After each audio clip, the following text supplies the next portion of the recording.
patnubay at gabay ng magulang ay kailangan sa mga batang manonood.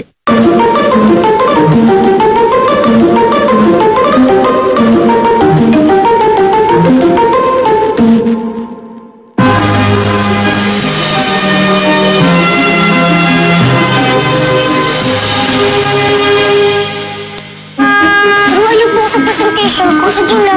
Tanggalin mo na, bago sarili. Okay na, sige na. Hello? Makmak? Ayaw ka po kausapin ni Lola eh. Pasensya mo raw po ang importante. I-hangout with Bakil kasi mayaman siya. Wala akong karapatan na maliitin ako kasi hindi mo kilala. Sabihin niya sa akin na kinaibigan kita dahil sa pera ko. Sobra na, hindi na siya nakakatuwa. Karen, I'm sorry. Uuwi na ako. Si Andres Bonifacio, nag-aklas siya kasama ng kanyang mga kasamahan laban sa mga Kastila. May idea na po ako para sa presentation. I will not ask you to leave my husband alone because I'm certain Rafael will do that anyway.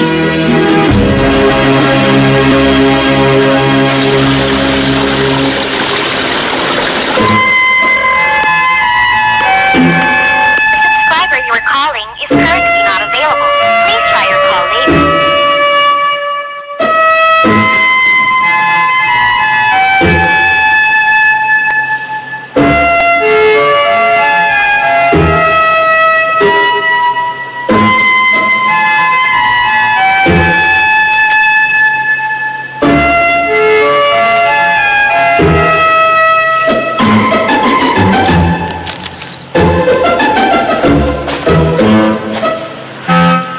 Boss Joey.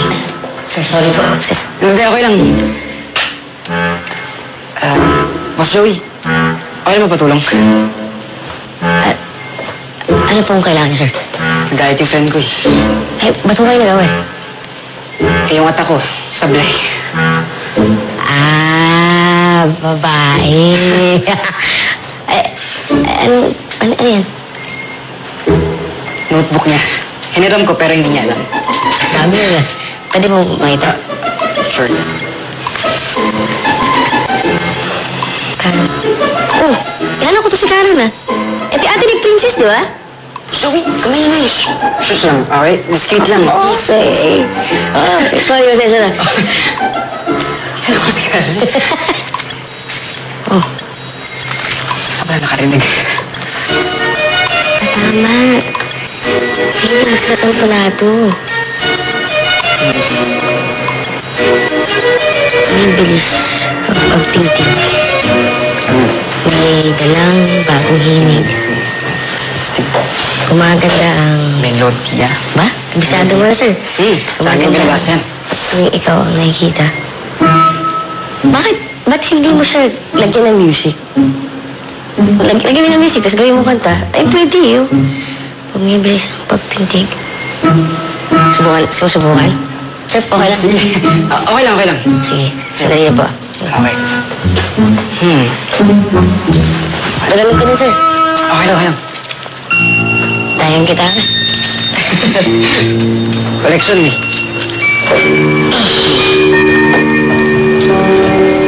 Ano yung gusto nyo gawin?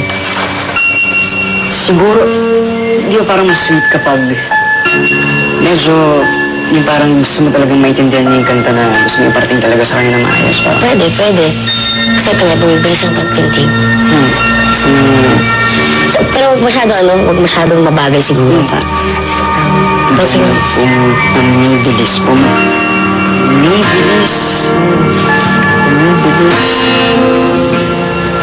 Bumibilis ang pagpintig. yan, pwede. Bagong himig. Ano po? So, himig. May dalang bagong himig.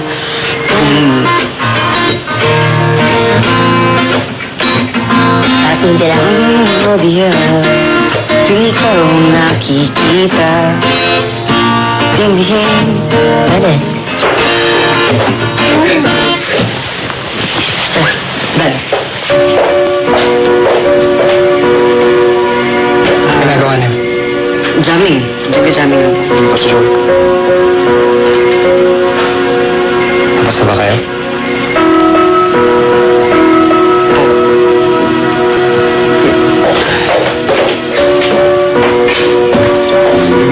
Nagtagigitara ka? Try me. Pajami nga. Sige, sir. tinutugtog niyo? Ano to? Ha? Tulayan ng friend ko. Ano friend mo? Ginagawa namin ng friend mo. Friend ko. Sige nga, pakita nga. Meron kami may nagawa namin tono, pero tulungan kami siya medyo hindi pa ganun kaan. So, Ito lang sir, balik. Mabilis lang naman po. Parang,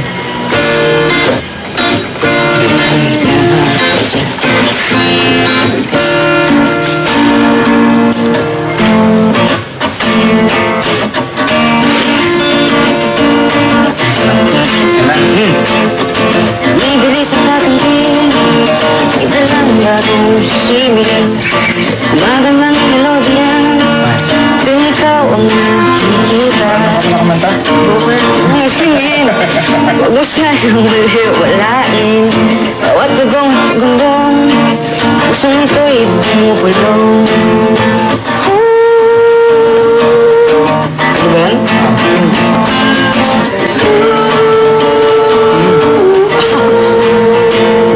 Okay, pakinggan ng nadadama, puso'y pagbigyan.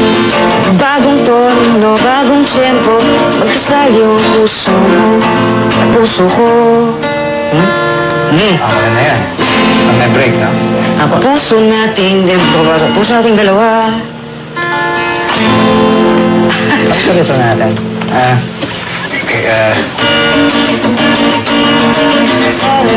Puso mo at puso ko.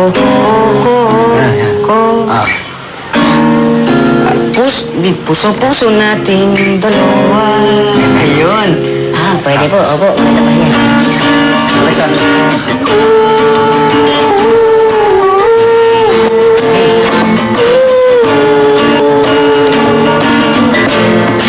Puso nating dalawa.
miss ko na kayo.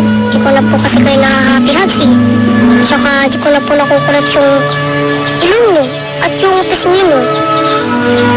Di ko na kayo nakikita eh.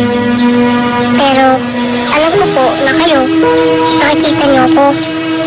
Alam ko na po na lagi nyo akong binabantayan mula dyan sa heaven. Lolo, huwag po kayo mag-aalala ha. Okay lang po ako. Okay na okay po. Bait po kasi sa akin ni Ate Leona eh. Kaya smile na po kayo dyan lagi sa heaven ha. I miss you, Lolo Tomas.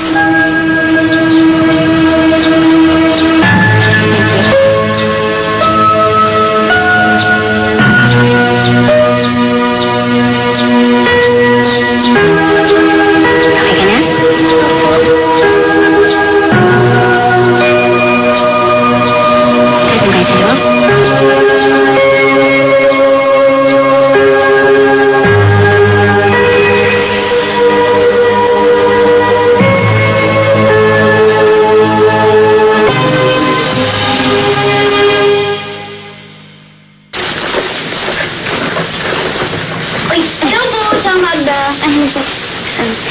Dahuli pong pinamili yan. Hoy, Karen. Tulungan ako sa mga projects ko. Ano ba yan? Hindi mo pa rin ba tapos yung project na yan? Alam mo, inuuna mo kasi yung paggala mo, kaya ayan. Naman? Okay, saglit. Ito ba yun? Ito kasi yung ginawa ko dun. Okay. Dapat mas maganda yung akin para hindi tayo magkapareho, di ba? Ano ba yan? Parte mo. Ano yun? Hindi mo yung video ako ba? Ewan ko, wala namang may birthday.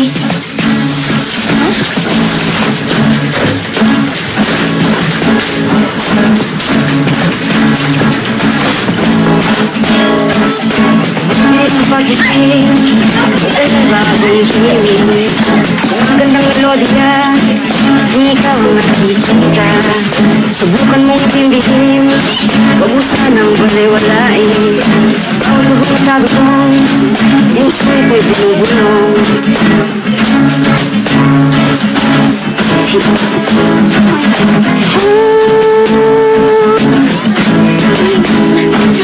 Pakinggan mo yung dadama, puso'y pagbigyan.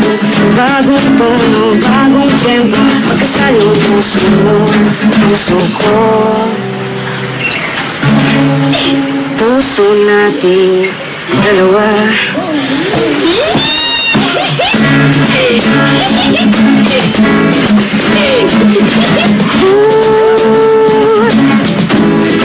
Puso natin dalawa.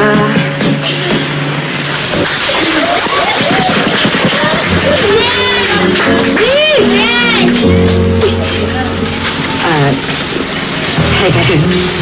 Hi, Karen.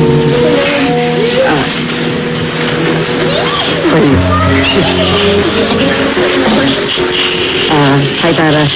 Magandang gabi.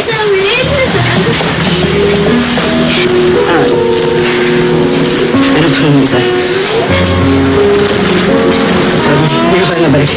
Ikaw pala nakadampot na ito. Pero in fairness, ang ganda ng kanta. Siyempre. Wala mo yung lyrics eh. Karen, oo nga pala. Sorry about dun sa first date natin yung solid. Ang pangit yung tiyempo ko. Pero sana, perfect na itong moment ito. Kahit simple lang. Pero may effort.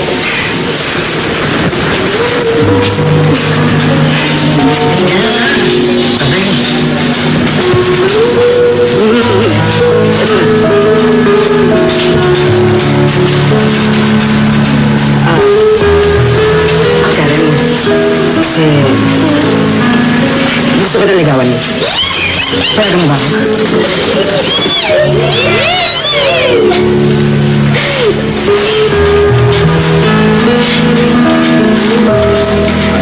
Ang paalala sa atin ni Andres Bonifacio.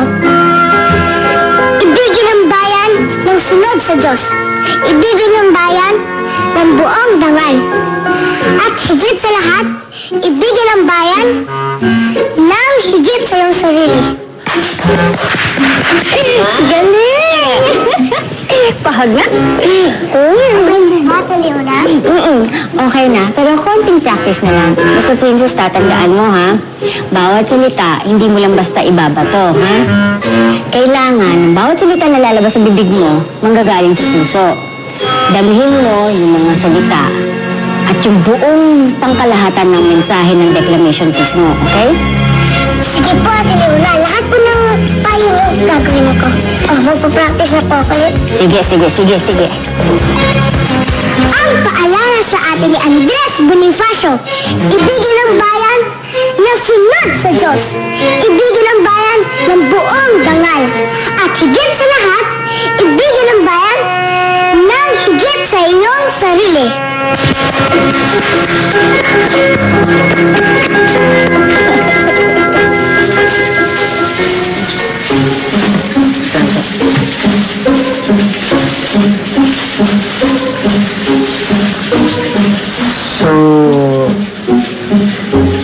So, ano ba talaga? Hindi ka ba obvious? So, nagbabanda kayo? Kaya naman eh. Kaya ako nandun na yung buong banda ko kasi Gusto ko manugaw ng formal. Kaya kita naranan. Hilig ako! Mahirap.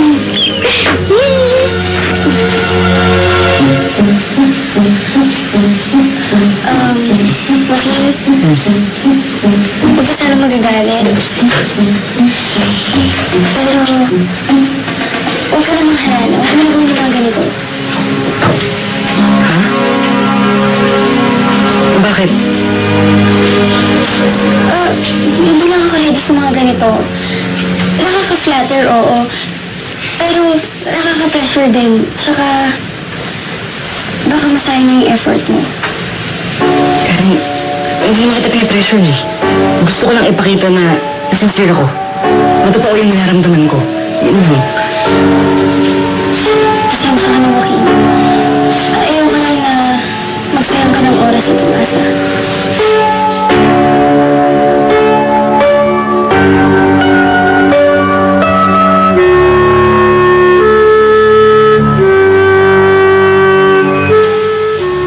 Andres Bonifacio, sagisang ng tapang at taran ng isang Pilipino. Si Andres Bonifacio ay ipinanganak noong ika-30 ng Nobyembre 1863 sa dahil siya ang marunong magbasa at sumulat. Siya ay naging isang kawani ng kumpanyang nagtitinda ng ratan at iba pa. Bagamat ang sariling kakayahan ay hindi pa kasapatan, siya'y nagbasa ng ilang mga aklat ni Rizal, mga nobela nito, mga talambuhay ng president at iba pa. Siya'y nagtatag at nagtaguyod ng katipunan. Si Bonifacio ay kilala rin sa tawag na dakilang karaniwang mamamayan dahil sa pinakita kagitingan at paglilingkod sa bayan. May pag-asa pa ang kanyang taguri bilang asapin ng katipunan. At yan po ang talambuhay ni Andres Bonifacio.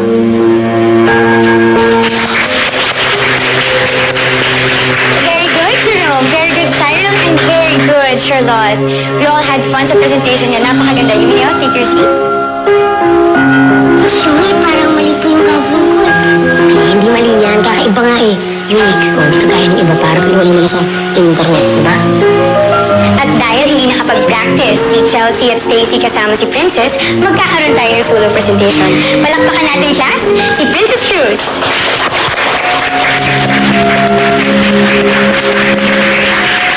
Jesus. Kaya po natin to. Gagalingin ko para kay Lolo at kay Ate Leona.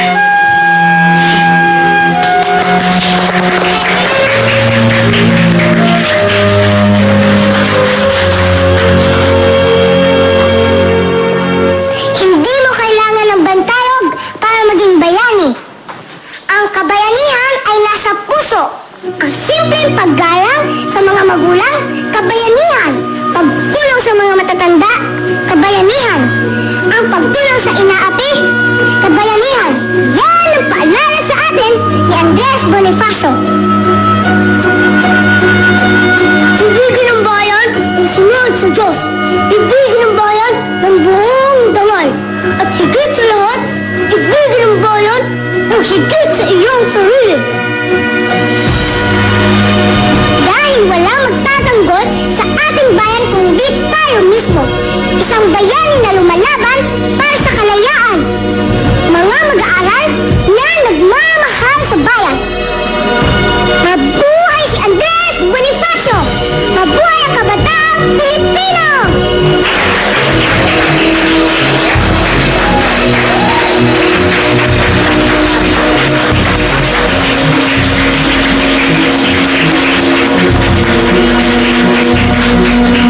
Are you ready? Let's go.